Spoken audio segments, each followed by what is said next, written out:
Salam uşaqlar. Yeni əlavə olunmuş çalışmalara baxırıq. Yeni topludan səhifə 34-də həqiqət ədədlər mövzusunda. Şərti oxuyuruq həmişə dediyimiz kimi diqqətlə. A və B qarşılıqlı tərs ədədlərdir. Buradakı qarşılıqlı ədəd tərs ədədləriymiş. Onda A vur B 1 olacaq. Belə.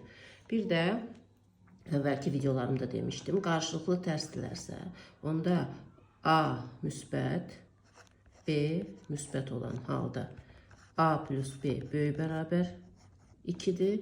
İkinci hal A mənfi, B də mənfi olan halda A plus B kiçik bərabər mənfi 2'dir. Bir şey var, indi burada biri mənfi, biri müsbət olduğunu uşaqlar bəzən soruşurlar. İlhal mümkün deyil burada.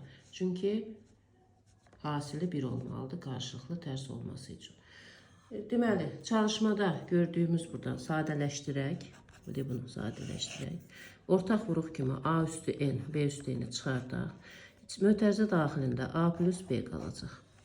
Deməli, A vur B-ni istəyir müsbət olsunlar, istəyir mənfi olsunlar. Hasilinin 1 olduğunu bilirik.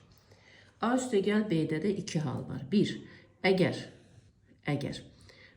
deməli, A üstə gəl B ifadəsi A ilə B müsbətdirsə, onda böyük bərabər 2 olacaq. Mənfidirsə, kiçik bərabər mənfi 2 olacaq. Onda belə çıxır ki, A plus B buradan 2, 3, 4 və s. ala bilər. Və mənfilər istəmədiyinə görə bunların içindən də 2'ni götürürük. Bu da olur bizim cavabımız.